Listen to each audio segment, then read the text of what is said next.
Mi padre transfirió toda su fortuna a mi hermano, él me representa, pero cuando mi hermano la perdió en un mal negocio, mi padre vino a mi casa.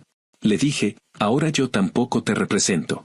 Desde que tengo memoria, mi papá dejó claro que en su mundo solo había espacio para un hijo que valiera la pena, y ese siempre fue mi hermano mayor.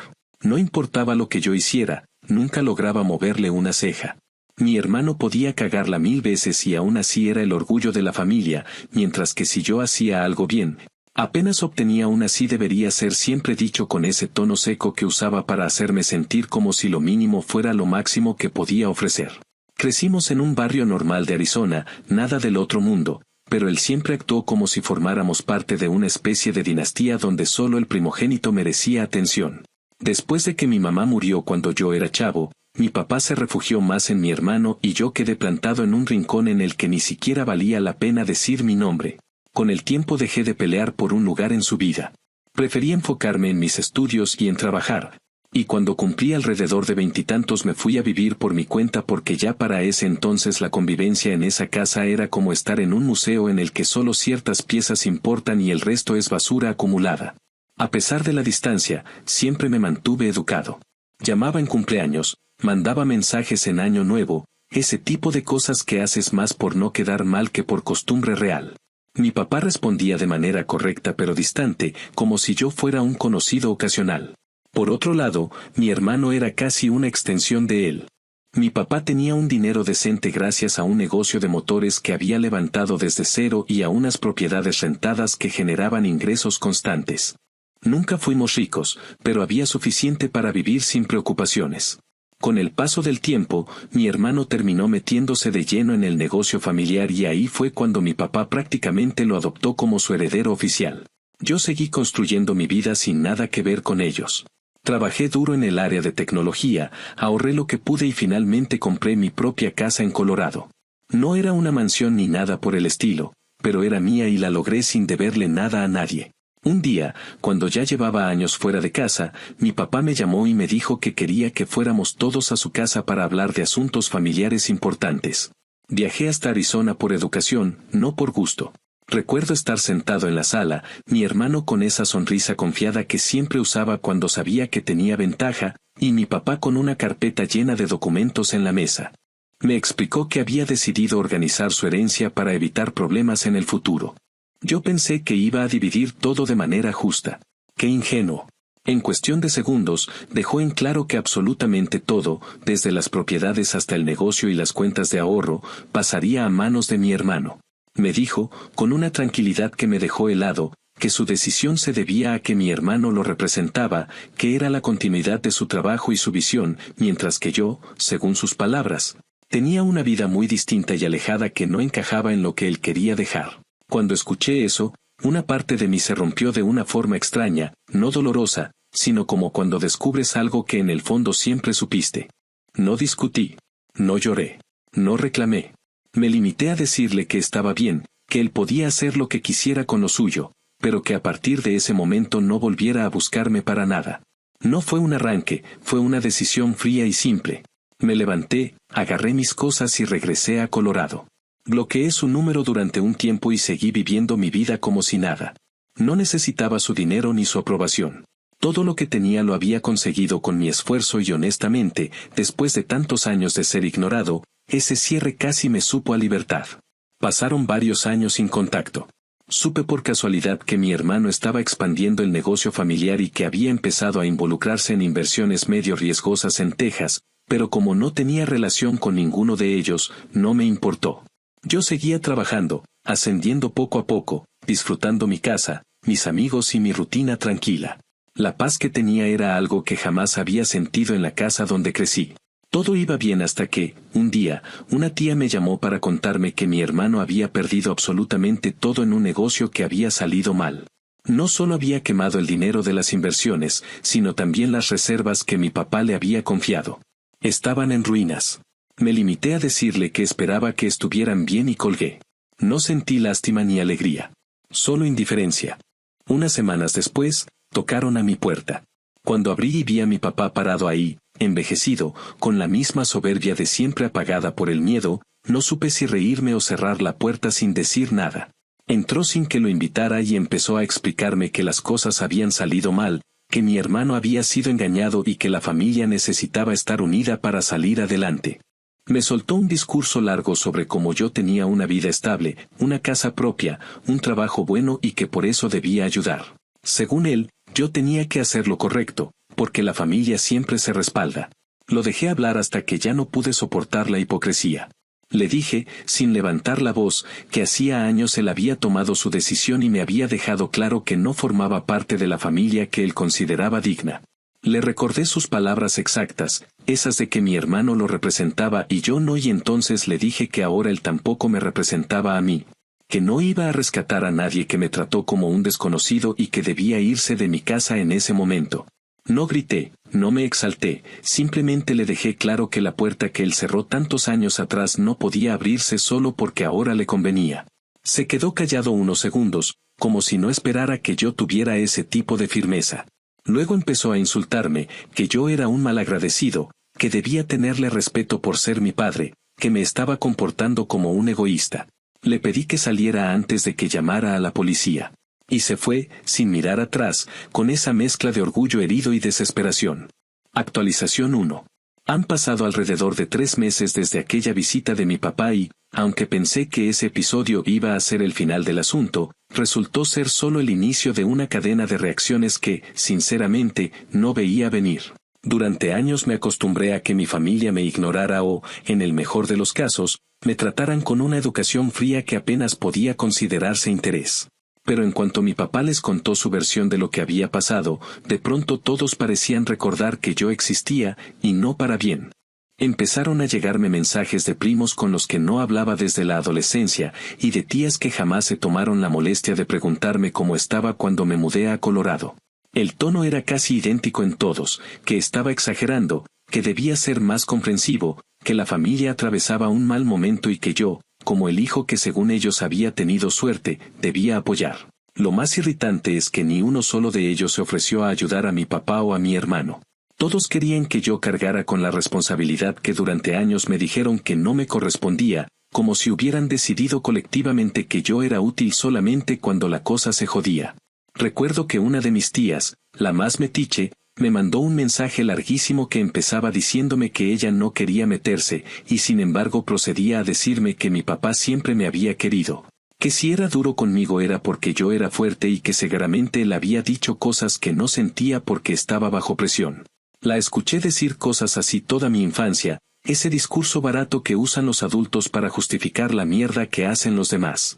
Cuando le respondí que no pensaba involucrarme, me dijo que mis palabras sonaban a resentimiento infantil y que debía madurar.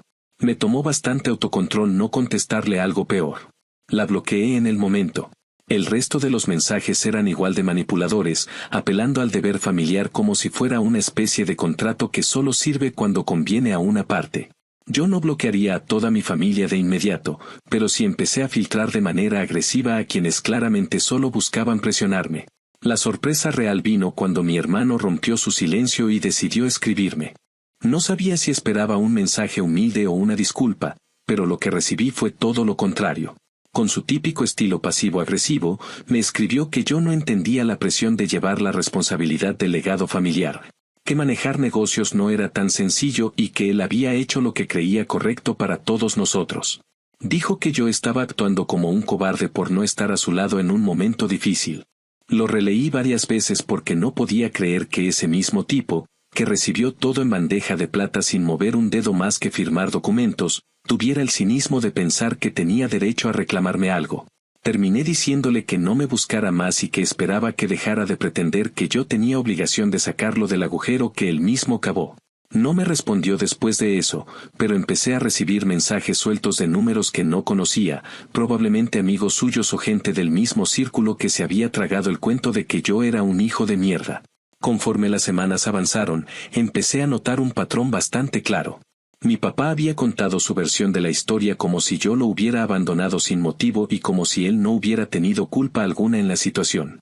Omitió, por supuesto, el detalle de que me había borrado de su herencia con un comentario insultante y que durante décadas me había tratado como si fuera un estorbo.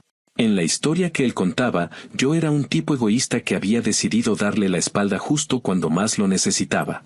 Cuando me enteré de esto, lo único que pude sentir fue una mezcla de frustración y sorpresa porque, aunque ya sabía cómo era mi papá, todavía quedaba una pequeña parte de mí que esperaba que al menos fuera honesto. Pero no. Era mucho más fácil convertir a su hijo despreciado en un villano útil para justificar su caída. Por si fuera poco, una prima que sí apreciaba me llamó por teléfono, no para regañarme, sino para contarme lo que estaba pasando desde otro ángulo. Me dijo que mi papá estaba presionando a varios familiares para que me buscaran, que incluso había mencionado la idea absurda de que yo debía vender mi casa para ayudar a reconstruir la familia. Cuando escuché eso, sentí una mezcla de molestia y risa incrédula. Vender mi casa, esa que compré con años de trabajo y sacrificio, para rescatar a 2 personas que jamás movieron un dedo por mí. Era ridículo. Era ofensivo. Y era exactamente el tipo de pensamiento que mi papá siempre tuvo, que mi función en su vida debía ser servir como una herramienta útil solo cuando les convenía. Esa llamada con mi prima me ayudó, porque me confirmó algo que ya sospechaba: no había forma de que yo me reconciliara con mi familia cuando ellos ni siquiera estaban dispuestos a admitir lo que me hicieron.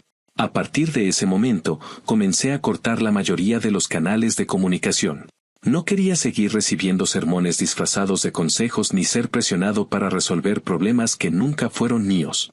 Y aunque podría decir que me sentí liberado, también hubo una sensación de agotamiento emocional que se quedó conmigo. Es complicado, porque no se trata de odio. Se trata de una tristeza silenciosa por entender, con absoluta claridad, que para ellos solo existo cuando pueden usarme. Lo curioso es que algunas personas del trabajo o amigos cercanos, al enterarse parcialmente de lo que estaba pasando, no podían creer que estuviera lidiando con ese nivel de descaro. Me decían que era valiente por poner límites, pero yo no me sentía valiente. Me sentía simplemente cansado. Hubo un punto, unas semanas después, en el que empecé a dudar si debía haber sido más flexible. No porque creyera que mi familia mereciera algo de mí, sino porque crecí con la idea metida en la cabeza de que rechazar a un padre te convierte automáticamente en una mala persona. Fue un conflicto interno extraño, pero pasajero, porque cada vez que reflexionaba más a fondo, recordaba que él fue quien tomó la primera decisión de excluirme. Y no me excluyó solo de un testamento. Me excluyó de su vida, de su cariño, de su confianza. No fui yo quien se alejó primero. Él lo hizo mucho antes de que yo pudiera siquiera defenderme. Con el paso del tiempo, la intensidad de los mensajes familiares fue disminuyendo. Tal vez se cansaron de insistir o tal vez encontraron a otro miembro de la familia al que atormentar, no lo sé. Pero lo que sí sé es que este periodo de 3 meses me dejó con una visión mucho más clara de lo que quiero de mi vida y de lo que no estoy dispuesto a tolerar. Puse límites que debía haber puesto hace muchos años, y aunque no ha sido fácil, estoy aprendiendo a vivir sin cargar con culpas que no son mías. Hay días más tranquilos y otros en los que vuelve la duda, pero en general siento que estoy tomando el camino correcto. Si esto es ser egoísta, entonces tal vez ser egoísta no es tan malo como me hicieron creer. Actualización 2. Ha pasado alrededor de 1 año desde aquel momento en el que decidí cortar la mayoría de los lazos con mi familia, y aunque pensé que con el paso del tiempo todo se iría apagando, lo cierto es que lo que ocurrió en estos meses terminó siendo una especie de confirmación silenciosa de que nunca tuve un lugar real en esa familia. Más allá del papel simbólico de hijo menor al que podían recurrir cuando necesitaban algo. Después del caos de los primeros meses, en los que recibí mensajes, reproches y presiones de todos lados, hubo un lapso de relativa calma que me dio espacio para procesar todo lo que había ocurrido. Dejé de recibir mensajes de números desconocidos y las llamadas de familiares metiches cesaron casi por completo, lo que me permitió recuperar una parte de la tranquilidad que había perdido. Sin embargo, esa calma no significaba que las cosas estuvieran resueltas del otro lado. Mi papá y mi hermano estaban enfrentándose a las consecuencias de sus decisiones, y yo, sin buscarlo, me fui enterando de lo que ocurría porque siempre hay alguien en la familia que disfruta mantenerte actualizado aunque no se lo pidas. Me contaron que después de perderlo todo, mi hermano y mi papá se vieron obligados a mudarse a un departamento bastante pequeño en Nuevo México. No era un lugar peligroso ni una posilga, pero sí representaba un contraste enorme con la vida que estaban acostumbrados a llevar. Mi hermano, que siempre había vivido con la idea de que era el heredero natural de todo, ahora tenía que conformarse con trabajos esporádicos y mal pagados para intentar sostenerlos. Mi papá, acostumbrado a un nivel de vida bastante cómodo, se encontró dependiendo económicamente de un hijo que tampoco sabía llevar ese tipo de responsabilidades. Y aunque parte de mí pensó que tal vez eso los haría reflexionar sobre la manera en la que actuaron conmigo, la realidad es que, según lo que me dijeron, siguieron manteniendo esa narrativa absurda de que yo era el culpable porque no había aceptado cumplir con mi deber familiar. Lo que sí no esperaba fue enterarme de que habían intentado llevarme a juicio por abandono. Yo no sabía nada hasta que una prima me llamó para preguntarme si necesitaba ayuda legal. Le dije que no tenía idea de lo que estaba hablando y cuando me explicó, pensé que era una broma de mal gusto. Pero no. Habían intentado contactarme a través de un abogado local que, sinceramente, no sabía ni cómo justificar la demanda. La idea de que un adulto con ingresos propios pudiera demandar a su hijo adulto por abandono en un estado donde ni siquiera existe ese concepto de forma legal me pareció tan absurda que me tomó unos minutos poder procesarlo. Cuando hablé finalmente con un abogado por recomendación de un amigo, me dijo que no había forma de que eso avanzara, que ni siquiera calificaba como una demanda legítima y que probablemente la habían presentado más como una forma de intimidación o presión emocional que como algo que esperaran ganar. Lo único que tuve que hacer fue firmar un par de documentos para dejar claro que ellos no dependían de mí financieramente y que yo nunca había tenido la responsabilidad legal de mantenerlos. El caso ni siquiera llegó a audiencia. Se cerró antes de que alcanzara el primer filtro. A pesar de que legalmente la situación no representó ningún problema para mí, emocionalmente sí lo sentí como un ataque directo. No porque me preocupara la demanda en sí, sino porque fue la confirmación definitiva de que mi papá no solo no me veía como su hijo, sino que estaba dispuesto a usar cualquier medio, por ridículo que fuera, para intentar obligarme a resolver sus problemas. Me quedé pensando varios días en lo bajo que había caído, no económicamente, sino moralmente. No se trataba solo de que me hubiera excluido por completo de su vida y su patrimonio, sino de que ahora pretendía convertirme en la tabla de salvación de la que podía agarrarse cuando todo lo demás fallaba. Era el mismo patrón que había repetido durante toda mi vida, descartarme cuando no le servía, buscarme cuando le convenía. Y en medio de todo ese análisis, también tuve que reconocer que una parte de mí seguía sintiendo un tipo de culpa que no lograba sacudirme. No por lo que hice, sino por lo que representaba aceptar que no había espacio para la reconciliación, que la historia estaba rota de forma definitiva. Con el paso de los meses, fui reconstruyendo una vida emocional más estable. Uno de los cambios más significativos fue que conocí a alguien que entró a mi vida de una manera inesperada. No fue de golpe ni dramático, simplemente empezamos a hablar, luego a salir, y antes de darme cuenta esa persona se convirtió en alguien importante para mí. Era extraño hablar sobre mi familia sin sentirme un desastre emocional, pero con ella todo se sintió más natural.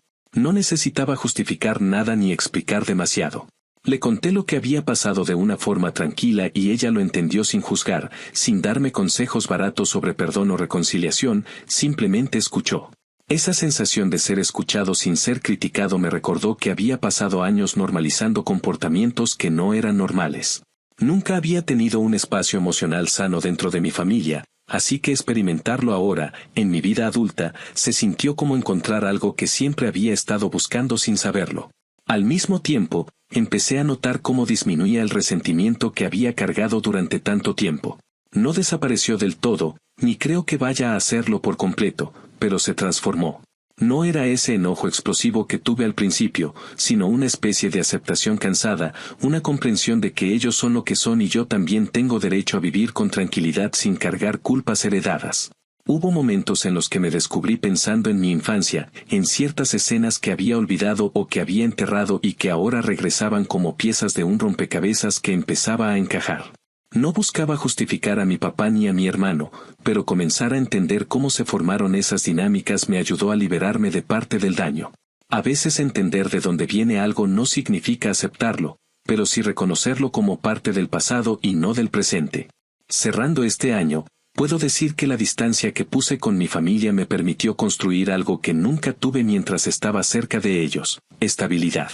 No solo económica, sino emocional y mental. Aún escucho, de vez en cuando, alguna noticia aislada sobre cómo les está yendo, generalmente porque aparece en alguna conversación familiar que me llega de rebote, pero ya no siento la necesidad de reaccionar. Ya no me afecta de la misma manera.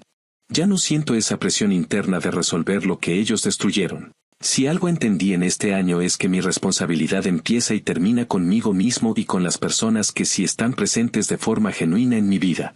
El resto es ruido, y aprendí a vivir sin ese ruido por primera vez en mucho tiempo. Actualización final.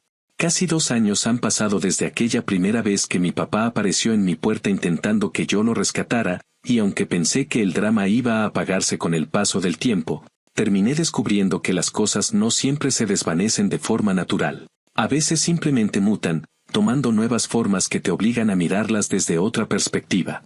Durante todo este tiempo, mantuve mi línea firme, distancia, límites claros y cero participación en los asuntos que ellos mismos ocasionaron. Yo seguí adelante con mi vida, encontré estabilidad emocional, construí una relación sana que no sabía que necesitaba y empecé a sentir por primera vez que el pasado realmente se quedaba atrás. Por eso, cuando a mediados de este segundo año recibí una llamada inesperada de un número conocido, sentí que algo se agitó dentro de mí, una mezcla de incomodidad y anticipación. Era mi hermano. No sabía qué quería, si volver a reclamarme, pedirme algo, o simplemente descargar su frustración, pero lo dejé sonar varias veces antes de decidir contestar, más por curiosidad que por voluntad. La voz de mi hermano sonaba distinta, más apagada, menos arrogante. No era la voz del hombre que siempre creyó tener la razón.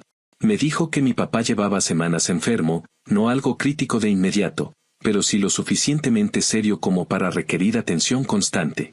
También me dijo que, a pesar de la distancia con toda la familia, yo seguía siendo, según sus palabras, alguien que debería saberlo. No supe si eso era una muestra tardía de consideración o solo una manera de manipularme para reabrir una puerta que yo ya había cerrado. No dije mucho en esa llamada, solo escuché. Lo que me contó después fue lo que realmente me hizo entender lo deteriorada que estaba la situación. Mi papá estaba convencido de que yo debía volver a ser parte de la familia ahora que las cosas se habían puesto complicadas. Escuchar eso me provocó una sensación amarga, como una confirmación de que para él yo nunca existí más allá de la utilidad que pudiera ofrecer. A pesar de todo, decidí viajar a verlo. No porque quisiera retomar una relación rota, sino porque necesitaba cerrar un capítulo que todavía, de alguna manera, seguía abierto. Cuando llegué, lo vi sentado en una silla reclinable, más delgado, más viejo, con un aire de derrota que no recordaba haber visto en él ni siquiera en los peores momentos de mi adolescencia. Apenas levantó la mirada cuando entré, como si todavía dudara de si realmente había ido. Me saludó de manera tensa, con una especie de orgullo vencido que no sabía cómo acomodar en su tono. No hubo un abrazo ni una sonrisa cálida. Solo un asentimiento incómodo, una aceptación silenciosa de que estaba allí por motivos que él no podía controlar. Pasamos un rato hablando de cosas triviales hasta que finalmente mencionó el tema que realmente quería abordar. Me dijo que estaba preocupado por la situación económica, que los gastos médicos eran altos, que la vida en ese departamento pequeño y deteriorado no era digna de nuestra familia y que temía morir sin dejar nada ordenado. Hablaba como si yo hubiera sido parte activa de su vida estos años, como si la exclusión que él inició jamás hubiera ocurrido. Lo más grave vino después, cuando insinuó que yo podía ayudarlo solo por un tiempo hasta que se estabilizara. Cuando escuché esa frase, supe que todo lo demás había sido un preludio para llegar ahí. No pude evitar sentir una mezcla de tristeza y fastidio. Me di cuenta de que incluso en ese estado, incluso estando debilitado, seguía viéndome como un medio más que como un hijo. Le respondí con calma, sin levantar la voz, que no podía darle dinero y que no iba a mantenerlo. Le expliqué que estaba dispuesto a ayudarlo a encontrar recursos médicos más accesibles, clínicas comunitarias o programas estatales, pero que no asumiría una responsabilidad que él mismo decidió que no me correspondía cuando estaba sano y con energía suficiente para elegir a quien consideraba parte de su vida. Él no lo tomó bien. Dijo que era cruel, que no podía creer que fuera tan frío, que la sangre debía pesar más que los rencores. Yo escuché todo eso sin interrumpirlo, porque ya no me afectaba como antes. En lugar de sentir culpa, sentí una claridad muy fuerte. No era mi obligación reparar lo que él mismo destruyó durante décadas. Y no era mi responsabilidad salvar a alguien que decidió que yo no merecía ser considerado familia cuando tenía algo que dar. Lo más inesperado ocurrió cuando mi hermano pidió hablar conmigo a solas. Salimos del departamento y caminamos un rato hasta que finalmente se detuvo y me dijo que sentía haberme tratado como me trató todos esos años. Dijo que, cuando mi papá le dio todo, Él estaba tan cegado por el ego que no se dio cuenta de lo injusto que había sido. Reconoció que siempre creyó que yo era el fuerte, el que no necesitaba ayuda, el que podía sacarlo de cualquier apuro si algún día las cosas salían mal. Escuchar eso me generó una mezcla difícil de describir. No es que quisiera un perdón de su parte, pero sí fue la primera vez en mi vida que mi hermano habló conmigo como si realmente me viera. No como una pieza extra, no como el hijo que sobraba, sino como una persona con sentimientos que él había ignorado. Esa conversación no arregló nada, pero sí sirvió para entender su papel dentro de toda la historia. Él creció siendo moldeado por mi papá, recibiendo un trato preferencial que lo cegó, que lo hizo creer que era intocable. No justifico lo que hizo ni cómo participó, pero entender su perspectiva me ayudó a liberarme de algo que no sabía que todavía pesaba en mí. Nos despedimos sin promesas de mantener el contacto, solo con un reconocimiento implícito de que quizá, en otro contexto, podríamos haber tenido una relación diferente. Desde ese día, he seguido con mi vida sin mirar hacia atrás. A veces me llegan noticias sueltas de cómo sigue mi papá, pero ya no siento la necesidad de involucrarme. Le deseo que encuentre paz, aunque no pueda ofrecerle más que distancia. Con mi hermano no tengo relación constante, pero tampoco hostilidad.